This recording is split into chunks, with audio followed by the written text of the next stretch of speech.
Ay, magandang araw sa inyo lahat mga kapatid. Welcome back sa ating panibagong vlog. Grabe lamig. Dito ulit tayo sa Latvia. Ngayong araw pupunta tayo sa school ng Code 95 dahil graduation po namin. 5 days na namin ngayon. So, singit lang to kasi nung isang magdaang araw, nag-EDR na kami.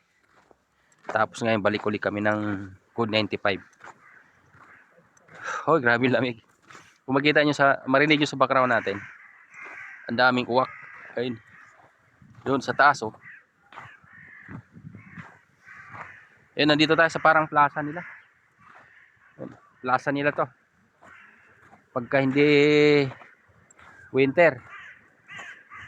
Pag winter, walang namamasyal dito.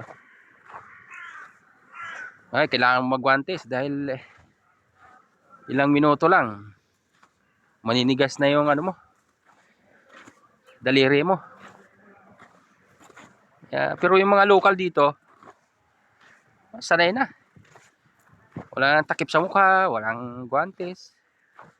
Makita nyo yung ano, ganda ng view. Ay, maaga pa kami. Yun ang problema namin, mag-antay naman kami sa labas. Maninigas na naman kami dito. Dahil ngayon dito, alas 8 pa lang, ang start ng aming klase ay 8:45. May 45 minutes pa. Sabi.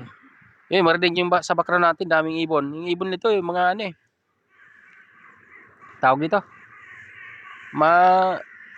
Ayun sa taas, dami. At yan, iikot ko yung camera. Yun, nakikita nyo ba? Yun dami.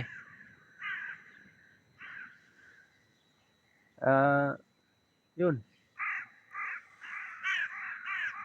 Shout out po sa mga kababayan ko dyan sa Pilipinas.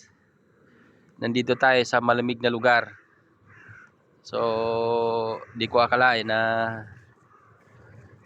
makakarating pala tayo dito. Kaya, yung pangarap natin, wag lang mananatiling pangarap lang. Dapat sabayan natin ng paggawa. Dahil, nandiyan naman yung tulong ng Diyos Hindi tayo pababayaan. May tamang panahon para dyan. So, sana yung mga gustong mag-abroad dito sa Europe, kumilos na kayo habang maaga pa. Yung mga trailer truck driver natin dyan, yung mga kasamahan ko dati sa Pierre, baka mapanood dito yung video na ito. Apply na kayo sa STB DJL dahil marami po silang kinukuhan pa Europe. Iba-ibang company, pero dito pa rin. Kailang sasabihin ko ulit sa inyo na pagdating nyo dito, hindi kagad kayo sasahod dahil marami kayo pagdadaanan na training course. Mag-google pa kayo ng isang buwan o dalawa, depende sa inyo yan. Kasi yung exam, pag naipasa nyo agad, okay. So hanggang dito na lang mga kapatid. Salamat sa panonood. Kita-kits tayo sa darating ko pa mga video.